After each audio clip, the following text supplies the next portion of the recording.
So let's talk about differentiating yourself. How do you differentiate yourself from, let's say you're a life coach and there's thousands of life coaches. So why would somebody hire you over somebody else? You got any tips for how to weave that into your copy?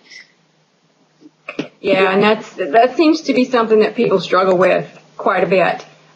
We always do a questionnaire for new clients before we write copy for them, and that's the one that comes back and nobody quite gets it, or they think they have it, but they haven't done any competitive research, so actually they're saying the same differentiating factors as every other life coach out there. What you can do is think about this process as if you were buying toothpaste. This is my favorite way to explain this. If you go to the store and you're standing at Walmart or Kmart or some big giant store and there's a huge aisle of toothpaste, then what you can do is look at those packages the next time you're in the store. Little tiny amount of space on this box. I mean, you have 4 sides on the box, but some of it's devoted to ingredients and instructions and whatever. So tiny amount of space. But yet, as you're looking there, you realize, scanning that aisle, that all of these different types of toothpaste have a purpose. Some of them are just general. It's just toothpaste. And some coaches are just general coaches. And then you have toothpaste that's for kids. And it doesn't sting. It tastes like bubble gum or whatever kind of, flavoring they've added to it. It's very gentle. Then you have toothpaste that's for people with sensitive teeth. Then you have toothpaste that whitens your teeth. And all of these different types of toothpaste are very good at laser focusing their package so you know what the unique competitive advantage of each toothpaste is, what it's going to give you. You can use yourself as a unique competitive advantage if you have accreditations, if you've won awards, if you've worked with people and have gotten really spectacular results. You can position yourself. If you have a unique proprietary way of working with people, processes that you use that nobody else uses, things of that nature, you could position yourself as the unique competitive advantage.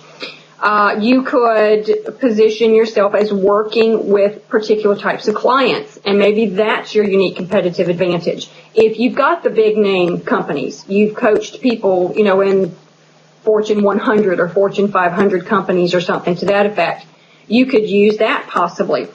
There are a lot of different ways that you could take this, but the good news is it only takes one. You don't have to have 47 unique competitive advantages in order to convince somebody to work with you. What happens is when people are going through and they're looking at the different options of products or services that are available with coaching, it will normally come down to one factor.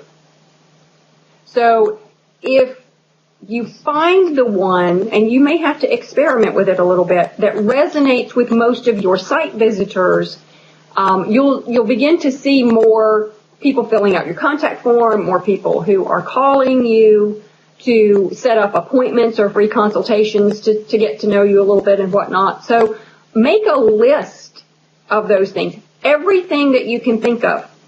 Go through and look at your testimonials is a really good way to find out what your unique competitive advantage is in the eyes of other people. When you start seeing the people who worked with you name the same things over and over again, then you know that's a unique competitive advantage that they really appreciate. And more often than not, you're going to find that the unique competitive advantage you think is most important is not what your clients think is most important. If you don't already have testimonials, find out. Get them from your clients. I wouldn't specifically mention that you're looking for your unique competitive advantage. Sometimes that may sway what people say. But maybe ask them the question, what was the one thing that made you decide to start working with me, or the one or two things that made you decide to start working with me, and just tell them that you're doing a little bit of research to help improve your company or something to that effect, and you'll probably get more honest answers.